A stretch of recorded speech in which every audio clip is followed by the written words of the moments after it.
বিমানবাবু বামফ্রন্টের চেয়ারম্যান হিসেবে 2 মাস ধরে ফোন করছেন, আইএসএফের থেকে কোনো বার্তা আসেনি। আমি নওশাদ সিদ্দিকীকে হোয়াটসঅ্যাপ করছি যে সব আসন সমঝোতা হয়ে যাবে, তোমরা কোন আসন লড়বে একটু জানাও, কথা বলো। কোনো রিপ্লাই হয়নি, সালাম আলাইকুমের ওয়ালাইকুম আসসালামও হয়নি।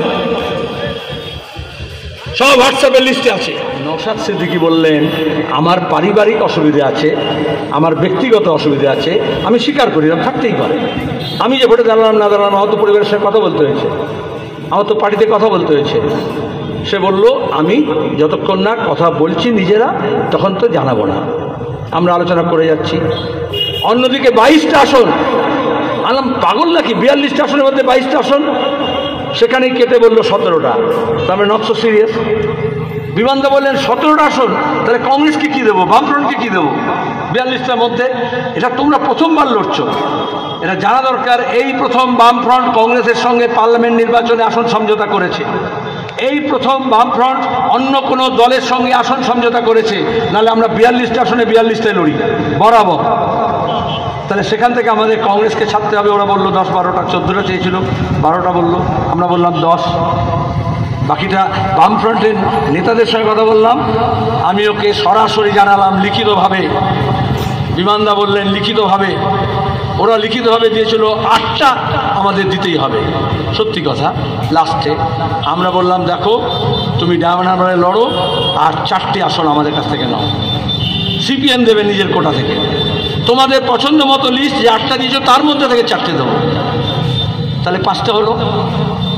বিকাশবাবুকে বিশ্বাস করো, বিকাশবাবু কথা বলবেন, বিকাশ ভট্টাচার্য কথা বললেন। আচ্ছা, এটা কোনো আবদার হতে পারে? এই যে আমরা সৃজনকে ক্যান্ডিডেট করলাম, ছাত্র আন্দোলনের নেতা, আমি যে বিশ্ববিদ্যালয়ে পড়েছি সেই বিশ্ববিদ্যালয়ে পড়েছে, গড়ে পিঠে তৈরি করেছি, আমাদের কাছে সবাই সমান। আমার কাছে আমরা বেশি দিন রাজ্যে থাকবো না, কিন্তু এই রাজ্যটাকে রক্ষা করতে হবে, চোরদেরকে তাড়াতে হবে, দুষ্টুদেরকে শাস্তি দিতে হবে, আমাদের শান্তি ফিরিয়ে আনতে হবে, আমাদের উন্নয়ন ফিরিয়ে আসতে হবে, আমাদের শিক্ষা, স্বাস্থ্য, আমাদের রাস্তাঘাট, নিকাশি, হাসপাতাল সব ঠিক করতে হবে। কারা করবে? এই জন্য মীনাক্ষী, এই জন্য সৃজন, এই জন্য প্রতিকূল, এই জন্য নওশাদ সিদ্দিকী, এরকম নতুন প্রজন্মের ছেলে মেয়েদের দেখলে আমার চোখ উজ্জ্বল হয়ে যায়।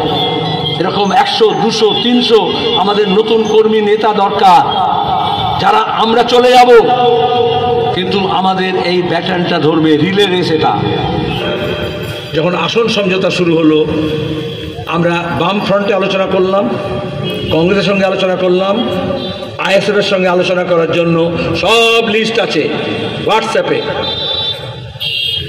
সব ফোন কল আছে। বিমানবাবু বামফ্রন্টের চেয়ারম্যান হিসেবে 2 মাস ধরে ফোন করছেন, আইএসএফের থেকে কোনো বার্তা আসেনি। আমি নওশাদ সিদ্দিকীকে হোয়াটসঅ্যাপ করছি যে সব আসন সমঝোতা হয়ে যাবে, তোমরা কোন আসন লড়বে একটু জানাও, কথা বলো। কোনো রিপ্লাই হয়নি, সালাম আলাইকুমের ওয়ালাইকুম আসসালামও হয়নি। সব হোয়াটসঅ্যাপের লিস্টে আছে। এখানে এসে গুজব ছড়ালে হবে? তাহলে মাঝখানে কেউ ছিল? আমি তাদেরকে বলছিলাম মিথ্যাবাদী, যাদের সঙ্গে কথা বলছিলাম। তো মাঝখানে এমন শক্তি ছিল, এই যে ইলেকট্রাল বন্ড দেখেন না, কোটি কোটি টাকা, এই যে খবরের কাগজ টেলিভিশনগুলো রোজ শুভেন্দু, রোজ সুকান্ত, রোজ অভিষেক করছে, কার টাকায়? টেলিভিশন চ্যানেলের স্ক্রিন একটাই মালিক, কোম্পানিরও, আপনিও টিভির মালিক, কিন্তু আপনার টিভির মধ্যে জোর করে স্ক্রিনটাকে ভাড়া নিয়ে নিয়েছে অর্ধেকটা বিজেপি, অর্ধেকটা তৃণমূল।